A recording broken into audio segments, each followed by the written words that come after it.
Good morning, everybody. Is everybody awake? Had your coffee? You got your bellies full of this great food? So, we're going to get started a little bit. We got a great speaker today and lots of good information and things coming your way. So I'm going to ask Pastor Andrew Klook, Faith Christian Family Church, to say our opening prayer. Thanks, Nita. Let's pray. Father, we come before you humbly this morning. We thank you for our country. We thank you for the state, and we thank you for the county and the city of Lapeer. We ask for your blessing. We ask for your wisdom, Lord, for your protection and for your hand upon us. We honor you and we praise you today. In Jesus' name we pray. Amen. Amen. Thank you. Okay, so lots of things coming up. This is a busy time of year, the holiday season. So in your guest bags, there's a reminder.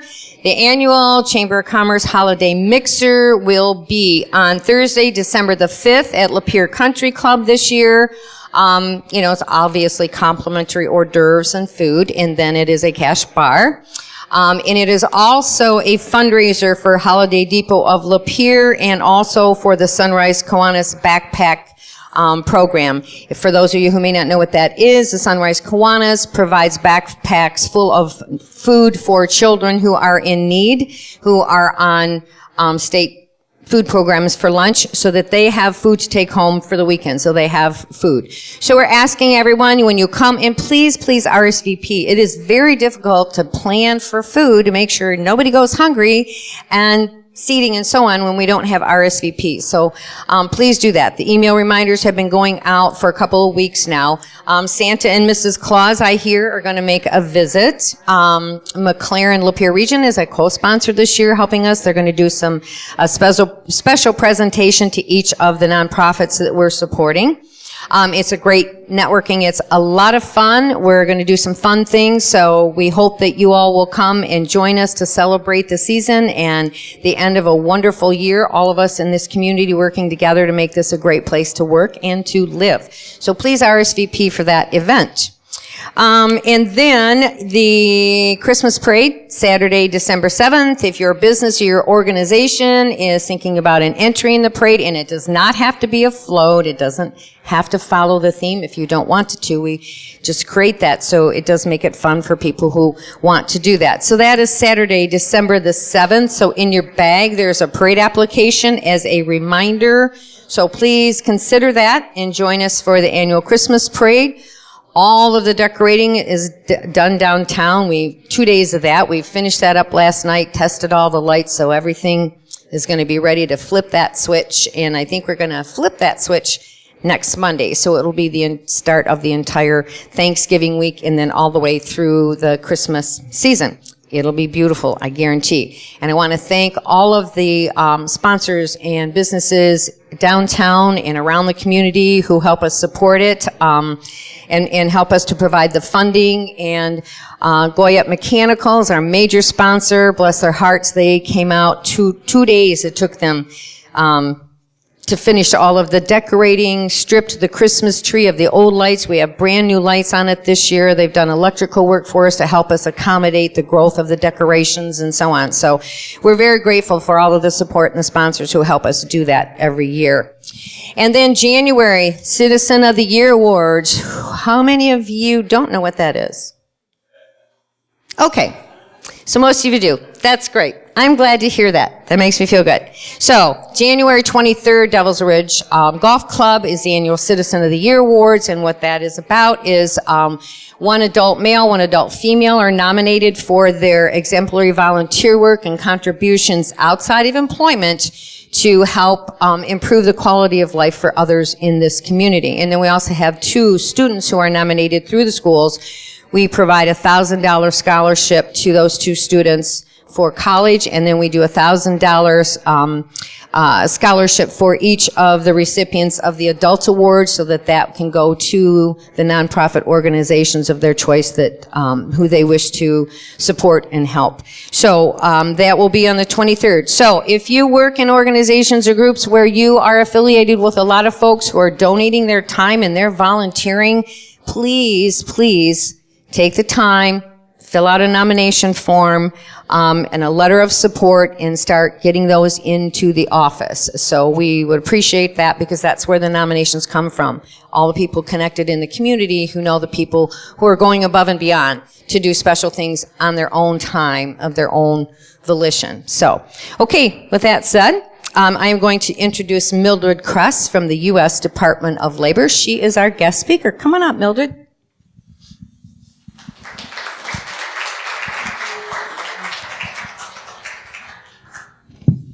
Good morning, everyone.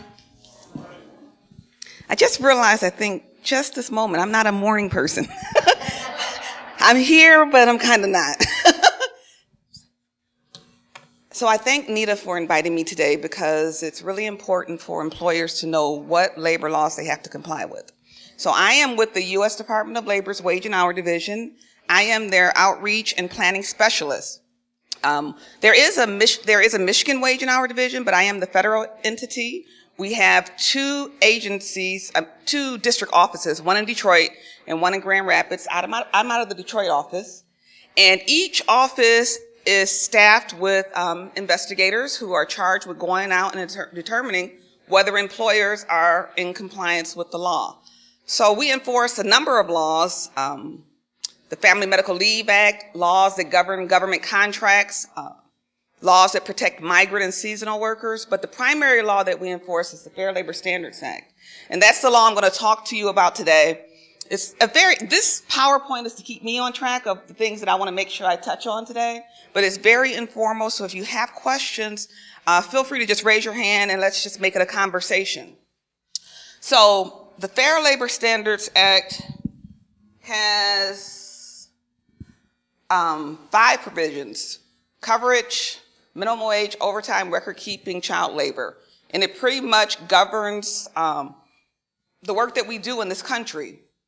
In order for this law to be applicable to an employer, we have to have coverage. We have to have a reason to come to your door. So if you ever see an investigator come to your door, they're going to present their ID, and then they're going to determine, do they have a right to be in your establishment? And so they look at 2 types of coverage. We have enterprise coverage and we have individual coverage. And the first thing they're going to look for is whether they have enterprise coverage. And that's a business that does at least $500,000 a year in business and has 2 or more employees. And that you could have 2 or more. Say you have 2 McDonald's. We would combine that annual income to determine whether or not you meet that $500,000 threshold. And if we determine that you have enterprise coverage, then all of your employees are going to be entitled to the protections under the Fair Labor Standards Act. If maybe it's a new business and they haven't reached that threshold, then we would look at the individual employees. So in our office, an investigation can come about for any reason. Somebody could complain. It could just be an initiative that we're doing where we're looking at certain businesses because we want to see, are these vulnerable employees being paid properly? And so if we don't have enterprise coverage, we'll look at that individual employee and determine, is that employee engaged in interstate commerce, which is pretty much a broad term under the Fair Labor Standards Act. Interstate commerce just means you're kind of doing business across state lines, or you're in an occupation that's closely related to doing business across state lines. So an employee can just swipe a credit card, covered. They could be opening mail or answering phone calls that come from across state lines, covered.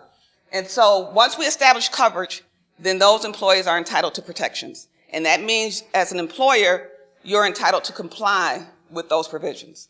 Over 7 million workplaces are covered under the Fair Labor Standards Act. So that's almost everybody.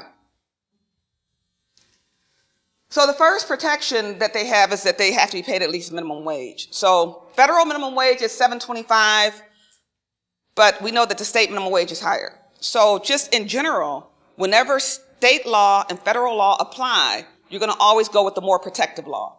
So in this case, we consider the state the more protective law, and you would be required to pay at least the 9 something that it is an hour. So this presentation is really going to talk about some of the most common violations that we see of the law, things to be wary of, because if we find a violation of the law, even if it's done in good faith and there was no intent to violate the law, unfortunately, that doesn't protect you from the penalties or the back wages that may be associated with the violation. So deductions from an employee's pay, if they only make minimum wage, can be illegal because it will bring them below minimum wage. And we see this a lot with like uniforms, or say someone damages something and the employer wants to take that money back.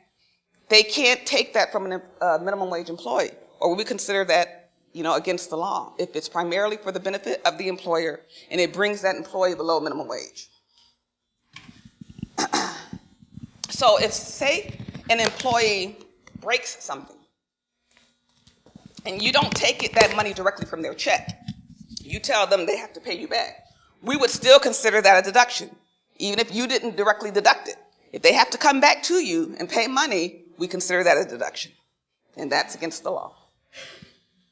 Every state has their own deduction laws, and again, because we're federal, we don't override or nullify the state laws. Whatever the more protective standard is what's going to go.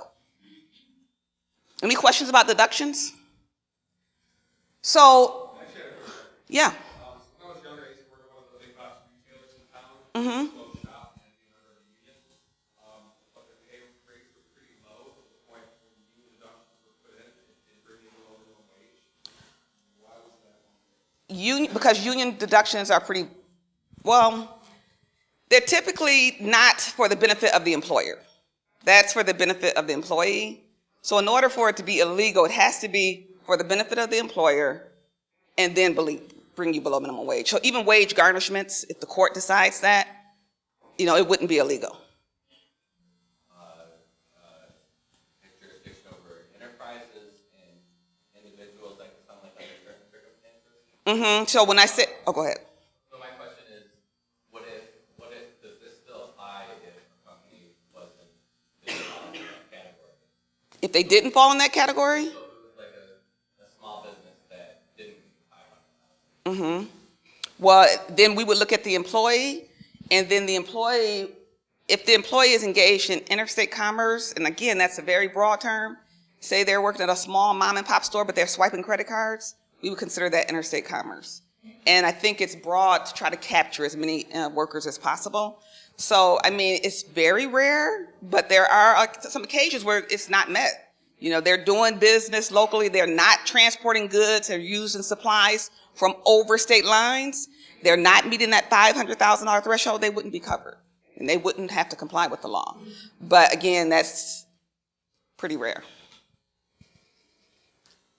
So as simple as it may sound, employers have to pay for all hours worked. And this is one of our biggest things. This is one of the reasons we get violations, is because sometimes employers don't know what's compensable hours. One of the biggest ones we see is suffered or permitted time. And that's time that you may not have asked an employee to work, but they work it. This could be pre-shift work, post-shift work. They go home and do work. And they could just be eager and want to help, or they just want to get started early. So we've seen several cases. Say an employee is starting their shift. They're supposed to start at 7, but they start at 6:45. That 15 minutes every day. And then there's a separation. They leave the company and they think about that 15 minutes they worked every day for 2 years that they didn't get compensated for. And they call Department of Labor and say, hey, I worked 15 minutes every day, or 15 minutes after my shift. And I never got compensated for that. And so what the investigators do is they're fact finders. We are neutral parties. We just come and get the information. So they go in, they conduct interviews, and they interviews employees. And the employees say, yeah, that person worked, every 15 minutes every day. And then the employer says, yeah, but I told them don't check in until 7 o'clock. Well, guess what? That employee is due that 15 minutes. You don't have to tell them to do it. You can't sit back and reap the benefits of an employee's work without compensating. So the onus falls on the employer to make sure that the employees aren't working hours they don't want to pay, because now that 15 minutes turns into overtime if that's a 40-hour-a-week employee. And then that overtime that's due to them now goes back 2 years. And then they say, well, you know what? They really should have gotten that money at the time they worked it, so now we're going to double it.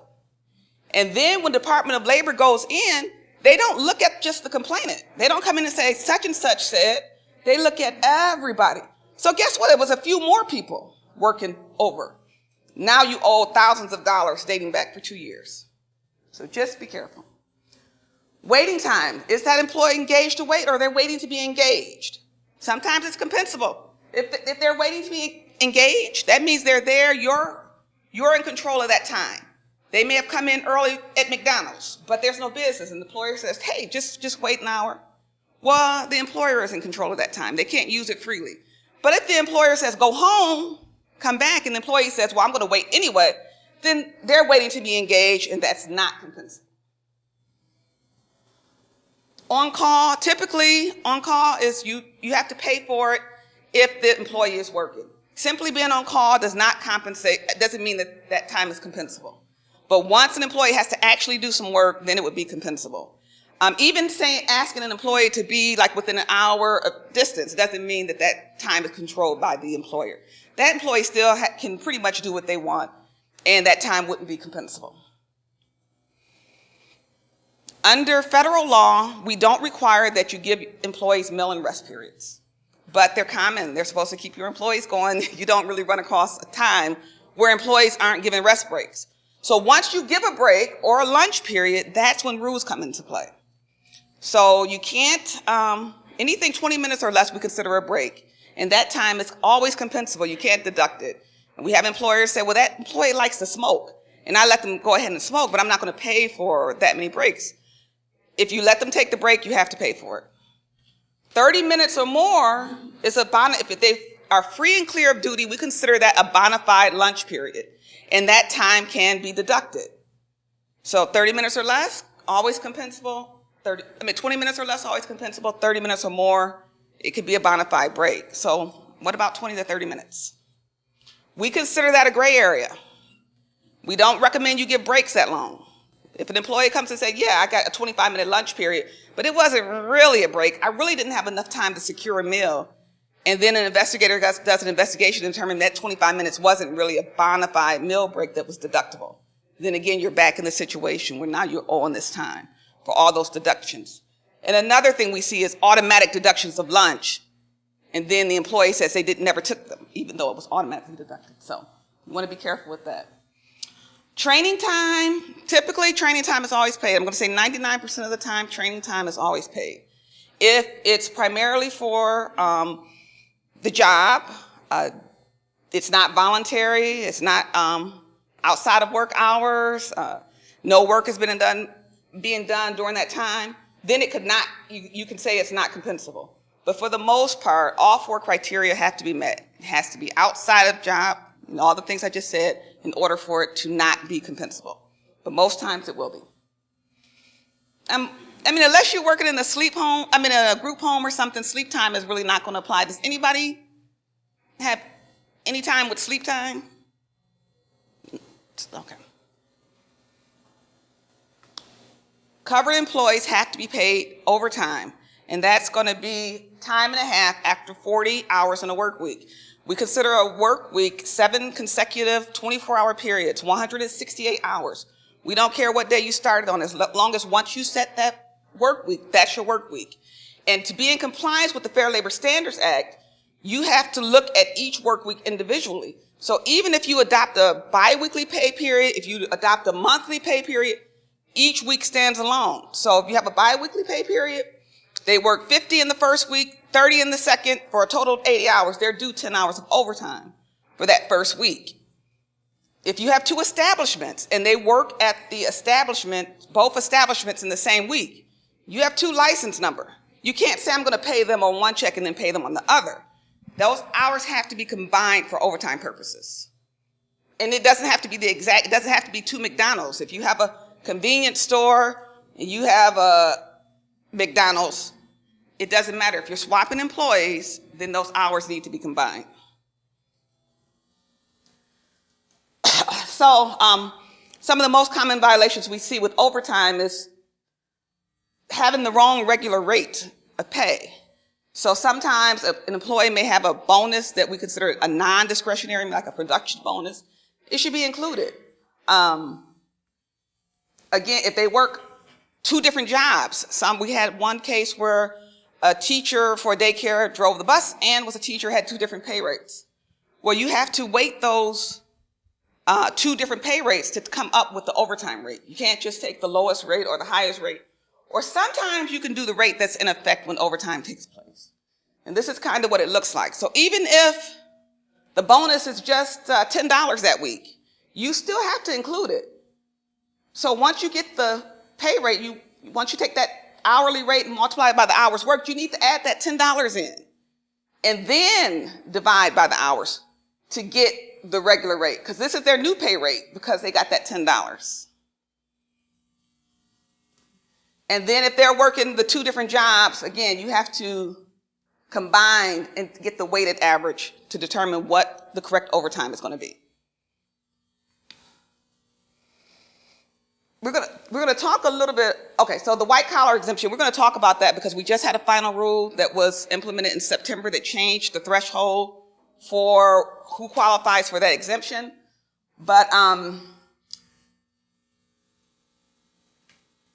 misclassification of saying that somebody is exempt because they are a manager or they're on a salary is one of the biggest violations that we see, because those exemptions aren't salary driven or title driven.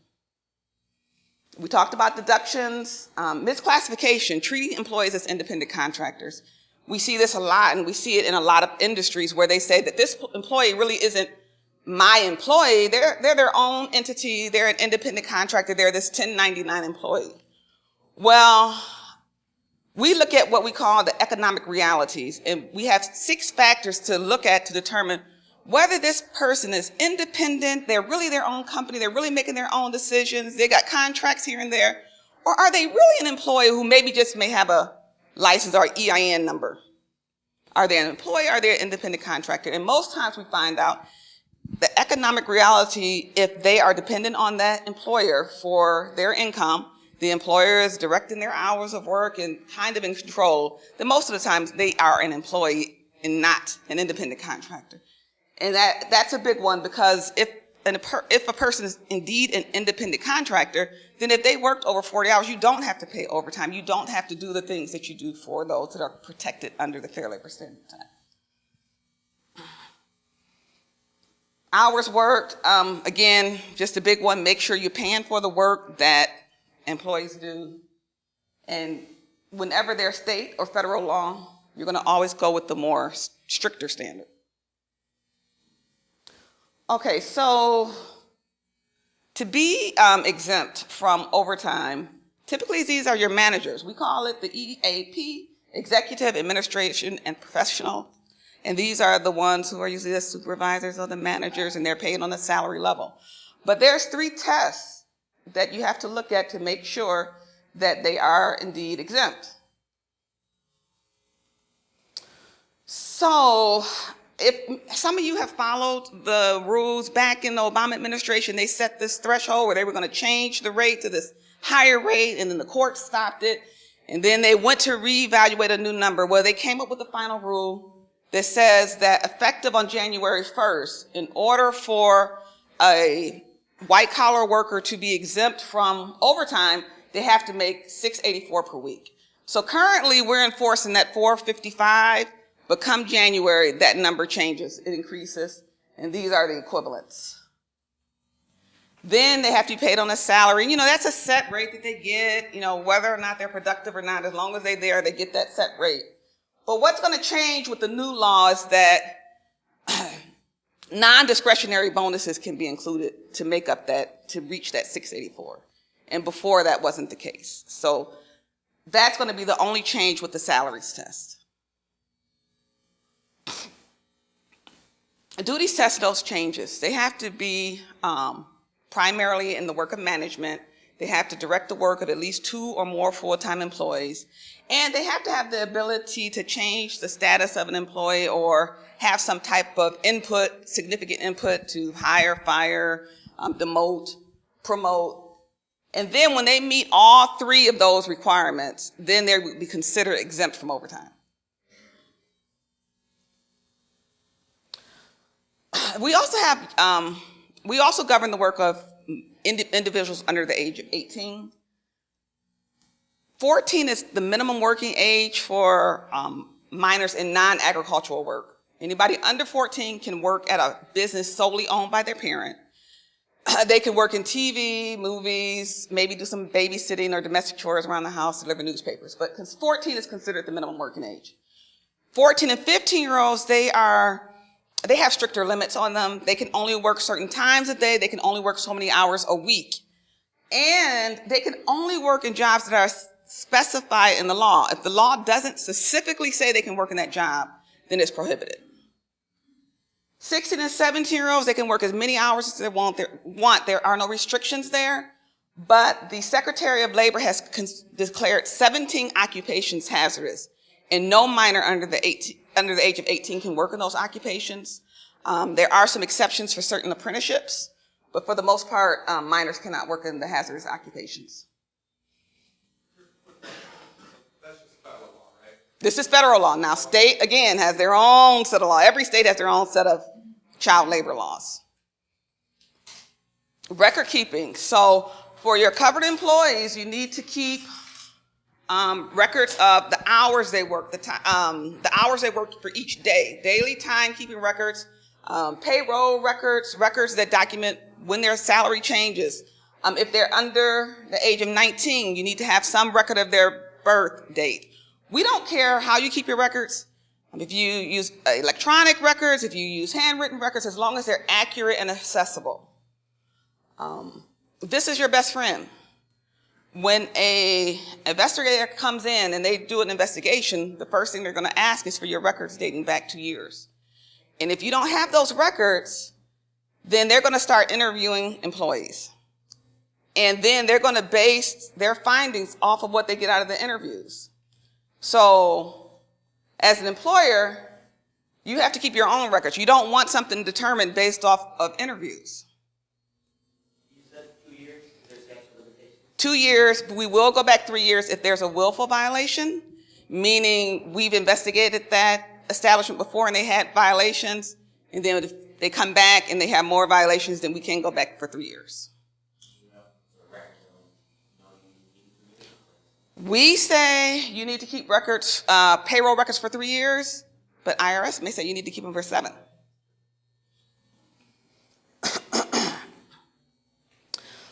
Posters, and I got a little red one in the folder. You have to have that poster saying that you're covered by the Fair Labor Standards Act somewhere visible, in a break room, on a bulletin board, somewhere where employees can see it. Sometimes people have those big ones. They have like 1,000 postings on there. That suffices too.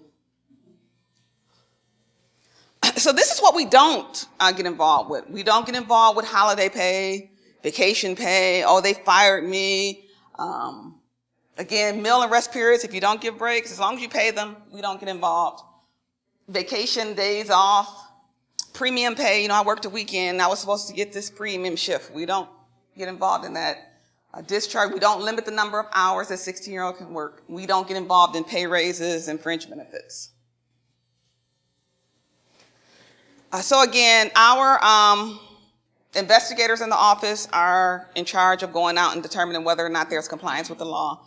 I'm in the outreach role and the planning role, so I don't get involved with enforcement whatsoever. They come in, they identify themselves, they're going to show you their credentials, they're going to ask for records dating back 2 years. If they're not on site, you'll have so much time to get the records and make them available. They'll go through, interview employees, go through the records, and then they'll have what they call an initial conference, talk to you about it. Once they have the findings, they'll have a final conference. Typically, they just ask, it's usually back wages. If you owe money, they'll ask for back wages, and now they've been really assessing liquidated damages, which is double back wages, if they feel that, well, and it's not really the investigators that make this decision. This comes above them at this point, that they should have been paid this money, they double it. Sometimes we have civil money penalties, but usually that with child labor laws. But most of the time there are no penalties, or unless you're a willful violator. That's our website. That's our public line. Each day there's an investigator assigned to answer that public line and answer any questions that you may have. It doesn't prompt an investigation. You don't have to give them any information about yourself. If you want to err on the side of caution, you can contact us and, flush out, hey, is this training time really compensable, and they'll do the research for you. And that's our toll-free line number. I think that's it. And that's all I have. Any questions? Oh, go ahead.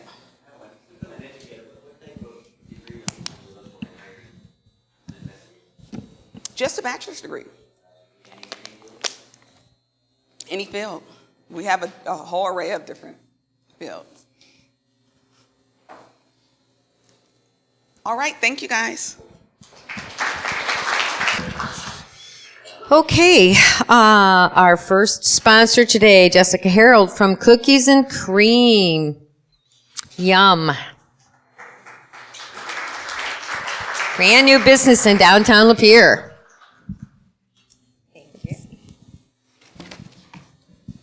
Hey everybody, I'm Jessica Harold. I recently opened Cookies and Cream in downtown Lapeer. Thanks, Nita. And it has been an absolute pleasure to be here for the past 10 weeks about. I am familiar with Lapeer. I've been working with Patrick Hinks as his marketing director for Wood Chips Barbecue for 2 years, so I've really gotten to know the town and I really love it. I went to U of M and I studied marketing, so I'd done that for most of my career. And then when Pat asked me to move over into the food industry with him, I kind of fell back in love with the whole industry and everything that it had to do with. But while I was at U of M, I went on spring break with some girlfriends and I tried vanilla ice cream with some peanut butter cookies in it, and that was the day that sparked this idea for a cookie and an ice cream shop. I harbored this idea for 15 years. I wanted to create this ice cream novelty that I at that time was calling 50-50, like this idea of 50% ice cream, 50% cookie. Every time I would drive around town with my husband, I would mention, God, I have this idea, I really love it. He would say to me, why don't you talk to Pat about this? And I was like, Pat's kind of busy. But then one day, Pat came to me and he's like, hey, Jess, I want to open a cookie and an ice cream shop. And I was like, no way, that's amazing, because I have this idea. And after 15 years of calling it 50-50, in that moment, I was like, oh, we should call this idea Cookie Cream, because that's what it is. So from there, the two of us together, along with Jason Jostock, who's our other partner, we opened the store, and we feature, of course, this Cookie Cream, which is so fun, and I really invite all of you to bring your family and your friends out to try it. It's so different. We're so excited that Lapeer is the first place that's going to have it. Hopefully, it takes the whole world by storm. But we also focus on, obviously, cookies, unique cookies. We try to take, traditional cookies, make them more exciting. Then we try to take traditional desserts, we cookify them, and we make them cookies. So as the holiday season's approaching, we want you guys to consider, possibly giving the gift of cookies this season. We do beautiful platters. We do little boxes that are great for the upcoming white elephants in your office. Super affordable. We've got gift cards. Like I said, we also have bigger platters. So definitely something for your tablescape for the holidays. We also do cookie cakes. Great way to say thank you, happy birthday, or just send a message of love to whomever. We're really just, in town to be that fun place for you guys to go to. Bring your family, bring your friends. We also feature this thing called the Big Cookie, which is a hot deep dish cookie that you can share with friends. So it's really awesome. Top it with a little bit of that cookie cream. You will not be disappointed. But truly, like we said, we want to bring people to the downtown district. We really believe in it. It's beautiful, all of the work that's been put into it. It's a pleasure to serve the community. Everybody we've met has been absolutely wonderful. As the holiday season approaches, please think about us and anything that we can do to make your tablescape more beautiful. Thank anyone that needs a little bit of gratitude or anything along those lines. Let me know if you have any questions. We put a menu in your little baggie, so check it out, and I'll be around. All right, thank you. So if anybody gets my name this year as Secret Santa, here it is. You just have to go down there and buy this nice little cookie gift pack. So actually really kind of a neat idea. We always have those people last minute at the office and we go, oh, what do I get them? What do I get them?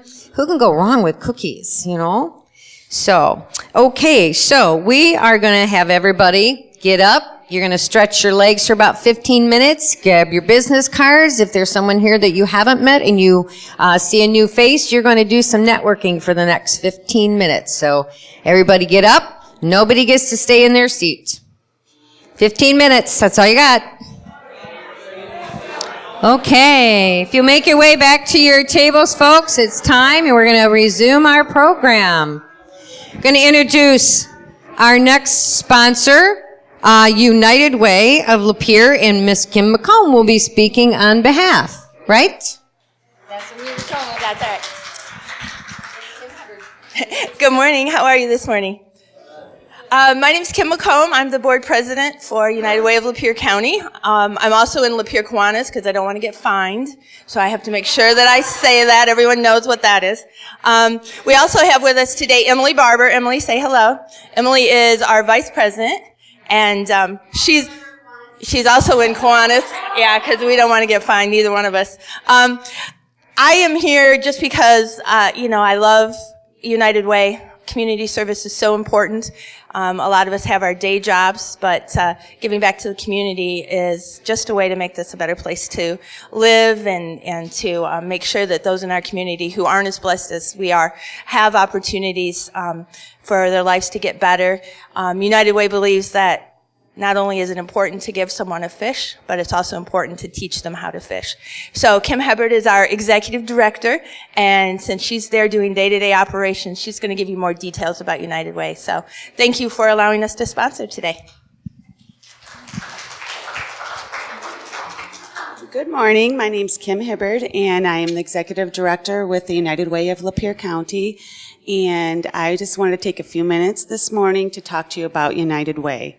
When I took this job about 3 years ago, many people were saying, congratulations, but the very next question I got was, what does United Way do? And so that's what I wanted to talk to you today, just real quick, because most of you have probably heard about United Way, but you don't know what we do. And that is because each United Way we are not governed by United Way worldwide. We are actually governed by a local board of directors made up of many community members and business owners, like Kim McComb, Emily, Matt Wandry, different people in our community that care and want to make a difference here in Lapeer. So we are not governed by United Way worldwide. We do send a small percent of our annual budget, less than 1% goes to United Way worldwide, and that pays for branding and logos. But other than that, they are not making any decisions here locally. So what do we do here locally? United Way fights for the education, income, and health for every individual in our community. But what does that mean? So some of the things that we do here locally are last year we started a tax assistance program, and that is a program where we help anyone that makes under $66,000 a year. They can come into our office during tax time, January to April, and we will have somebody there to assist them with their taxes. And that was, when I first started, we do surveys and determine the need in our community, and that was one of the biggest needs, and there was nobody else doing that, so we felt it was important to fill that gap.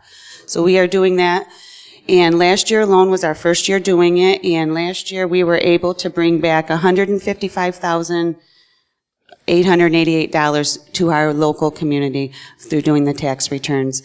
And that is money that's spent right here in our local community, mainly with people buying groceries, paying bills, rent, and having fun downtown and different things like that. So we were real proud of that, and we plan to do that again this year.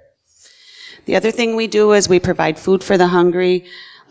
We help the homeless. We had a homeless event beginning of this month, Neighbors Helping Neighbors. It was a day of caring where a homeless individual or somebody at risk of homelessness could come in, and they were provided counseling, food, clothing, haircuts, anything that they might need that day, and they took that away with them. And it was that event, we had over 160 people come through that day. Some of the other things we do in our office, we provide rent and utility assistance for those that are in need. We also, one other program that we started this year was our Books for Kids program, and that is a program that we are going out in the Emily City Elementary schools and North Branch schools, and we are providing a book every other month. Each child, kindergarten through third grade, can go in and get 2 free books a month. So that's books in the hands of kids, providing over 5,000 books to kids right here in our community. And one of the reasons why we're doing that is because in 2020, there's a law that goes into effect that if you are not reading by third grade level, you have to be held back. So that we are really working with our schools and our community to get our kids reading at grade level. I know my time's running out, so I could go on and on. We also support our veterans programs here in Lapeer. We also support our Child Advocacy Center, not their whole program, but we do a program with them on bullying and prevention programs. And also we are assisting Lakata, providing safe shelter to women and children here in our community. So in a nutshell, we are more than just fundraisers. We are your community partner. We take on social crises that face our community. We offer many programs locally that are 100% handled by our office staff and volunteers. And we work in the community for lasting change and real community impact, hand in hand with our partners. Do you guys have any questions for me at all about United Way, anything you do? Well, thank you so much for the time this morning. And if you guys do think of anything, you can call me. My information is in the bag or on the website, or I'm around town. Please just reach out anytime. Thank you very much. Thank you, Kim. Okay. All right. Now, sponsor Patrick Hinks from Wood Chips Barbecue. So did you bring any barbecue for door prize today, Patrick? Come on, some sliders. I would eat it at 7 a.m. It's good. Well, it's great for a football tailgate. Just put that in your head. Good morning, everybody. All right, my name is Patrick Hingst. I am the founder and co-owner of Wood Chips Barbecue and also Cookies and Cream. Great job, Jess, representing us up there. We've been in the community for about 5.5 years, and I love downtown Lapeer. That's a big part of the reason I'm there. I moved to Lapeer when I was 11 years old, back in, 2012. This was back in 1994 when the downtown, for lack of a better term, was kind of starting to bottom out. JCPenney's had left. New laws were keeping the kids from hanging out down there, and things just kind of started to go sideways. So a big part of the reason that I wanted to come back to Lapeer and put something down there is to kind of inspire people to hang out downtown and to really keep that as the heartbeat of the community. The communities that tend to thrive are ones that have great downtowns where everybody can come together, not just support local businesses, but support each other, support the local schools, the teams. And if you have a resourceful downtown like that, it also makes you more recession-proof. You know, after the Great Recession, I saw a lot of communities really suffer that relied upon just the big box retailers and large employers. The ones that tended to thrive and recover quickly are ones that had great downtown. So I'm proud to be a part of being downtown with all my businesses there. A couple things I want to talk about today. First, let's talk turkey. We do a smoked turkey, take and heat Thanksgiving meal, which is fantastic if you guys don't want all the pressure of having to prepare everything yourself. Feeds up to 14 people for just over $10 per. Comes with a smoked turkey that gets tons of love. Check out our Facebook video. I'll give you some tips on how to prepare your own turkey if you want. We also do a roasted butternut squash bisque, our famous Brussels sprouts. You can add on a dozen cookies from across the street, our pumpkin pie roll cookies or our carrot cake cookies. It's really just a fantastic option for the holidays if you guys want to have a gourmet meal without too much work at an affordable price.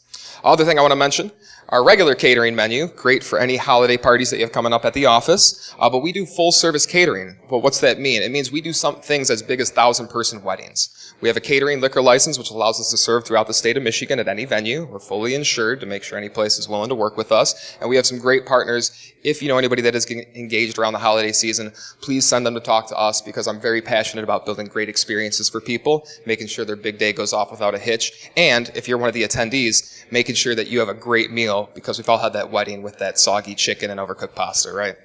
We don't want that. Trying to save the world from that.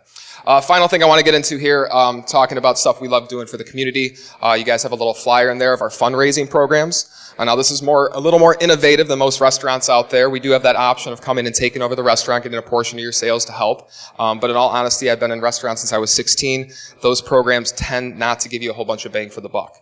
So we've created a couple programs for you nonprofits, for any sports teams or charities out there that need to raise some funds, including our Catering for the Cause, where we help you host your own catering event, as well as our Cards for the Cause, where you can sell our gift cards and take a profit margin off that.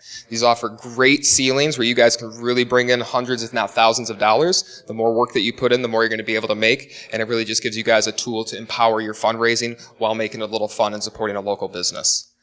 Beyond that, guys, I'm just very proud to be here, part of the Lapeer community. If there's ever anything that me or my business can do to help you guys out in your ventures, whether it's charity, whether it's other business, we just want to be a positive force in the community. So thank you so much for your time, and hopefully I'll see you at wood chips and cookies and cream sometime soon.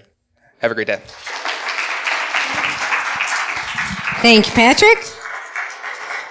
Oh, I'm getting hungry between cookies and barbecue and turkey talk. It's like, oh my gosh. Okay, so Maria Zavala, View Newspaper Group, our next sponsor. Come on up here.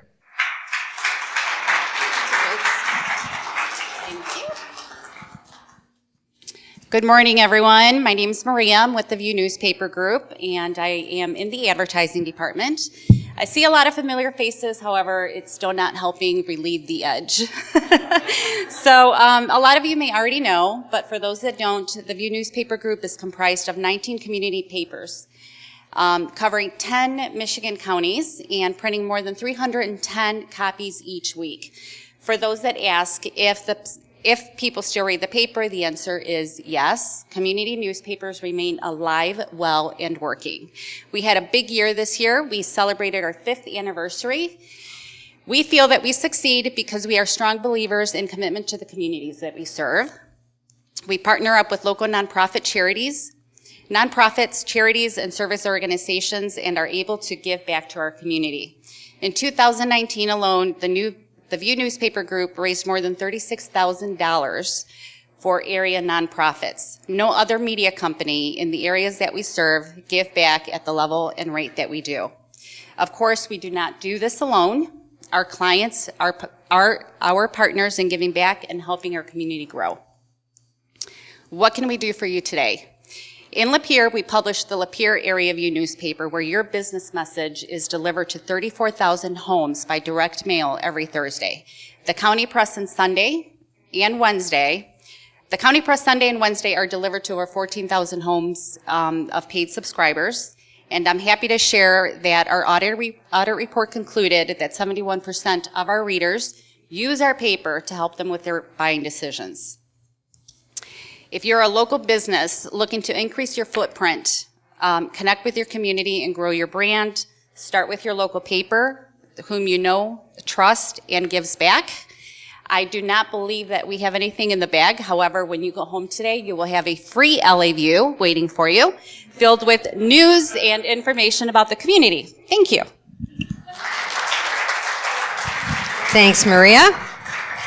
All righty. So our first nonprofit, Deb Marquardt from Holiday Depot, which is one of the nonprofit organizations we'll be supporting at the annual Holiday Mixers. So come on out to that and help support this group. Right? Right. Good morning. So I need your help. On the tables this morning, I put a pile of intake or applications. Those are listed, some of our intake locations, so that families could come sign up for the program if they need assistance at Christmas. So just put them out wherever you possibly can. Your work, church, wherever. And here's why. On a Saturday morning about a month ago, I have to hold this together, it was after 12 o'clock. The location, we were open from 10 to 12. This woman comes in, can I still sign up for help? She's in a hurry, she's rushing. She's in tears. I said, sure. Of course, all I really want to do is leave for the day. I want to go out and knock a few doors. But nope. Sure, come on in. Okay, I'll get my kids. They're all in wheelchairs. She brings in the children. The one child who's handicapped himself is helping the mom with the 2 other children. She had a bad experience prior to getting to me. That's why she was in tears. She needed that a little extra help. It wasn't so much that she wasn't going to be able to have Christmas. I mean, on top of that, she wasn't going to be able to afford Christmas for her children, but she just needed that hug that morning. So you never know who needs that support, why they need that support. Here's a woman who's been a foster parent for years. She raised these very, very handicapped children from birth. 2 of her children couldn't even, they're not able to have nourishment in our normal ways of having nourishment. Let's just say that. Her 20-year-old was just a young man. I mean, a really young man, and luckily I was able to find a coat for him. So help us. You never know who you're going to help out there. Just get the information out. Thank you. Have a great Christmas. So what are the most requested items this year? So people know, if they come to the mixer, what are the most requested items or that people are really in need of this year? We're always looking for teenager items, but that can be little hair type things, curling irons, makeup things, so they can put them in their backpack. Same with young men, shaving kits. Sometimes they like you never know if they want the electric razor or if they want the straight razor. There are different kits out there for that. We could use movies. We have no movies this year at our storefront. Pillows, blankets, believe it or not, they're excited to have their own new pillow or blanket. Sheets sometimes. We do have a lot of clothes, but yet they like, of course, like all of us. Who doesn't like a new sweater or a new shirt that fits or something that has a sports logo on it? We all like that. Hoodies, flat irons. I have a list. Did you get that list? Maybe we can put it out on the website. That'd be easier. But there was a list of several things. So there you go. It'll be emailed to you. Thank you. Okay, so everybody, make sure you get out there, buy one of those items, RSVP, and bring it to the mixer. Okay, our next nonprofit, Lapeer County Community Foundation, Nancy Bosky is going to speak. Boxy. Good morning, everyone. I'm Nancy Boxey. I'm the Executive Director for the Lapeer County Community Foundation.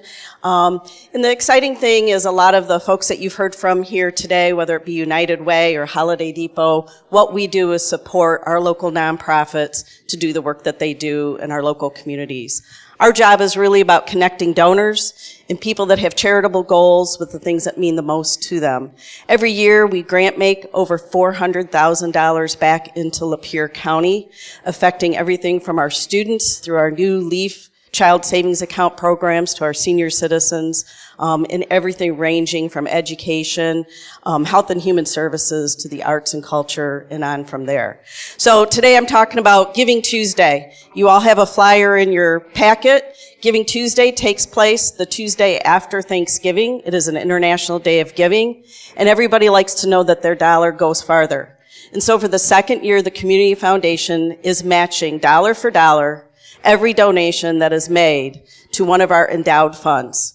We manage 62 funds from everything from United Way, the Family Literacy Center, LACATA, and other organizations and scholarships throughout the county. We will match dollar for dollar up to $3,500 per fund. Last year, in one day, we were able to raise $98,500 from the Lapeer County community to go back into the local communities. Since we were established, that's $4 million in grant making. So I ask you to consider Giving Tuesday. We're having an open house. Even if you don't have dollars to donate, come check us out. There's free food, and who doesn't like that? We are located in the lower level of the historic courthouse. You can mail in checks, you can donate online, but really we just want to connect with you and about those things that mean the most to you. I have extra flyers. If anyone wants flyers for your organization, I'd be glad to give you some more of those. But, you know, we support, even from the Holiday Depot, our Youth Advisory Committee is our youth philanthropists. Those are students that represent every district within Lapeer County. They meet monthly. They manage their own grants. I tell people they are tougher to get past than our adult board when they make their decisions, but they are the future of philanthropy. They wrapped all the barrels at the Holiday Depot. They decorated the storefronts, and they are out in the community. But we have impact, you know, our women's fund and lots of other things that I think most of you are friends here in the audience. So thank you. All righty. Thank you. Okay, so we're going to do our door prize drawings in our 50-50.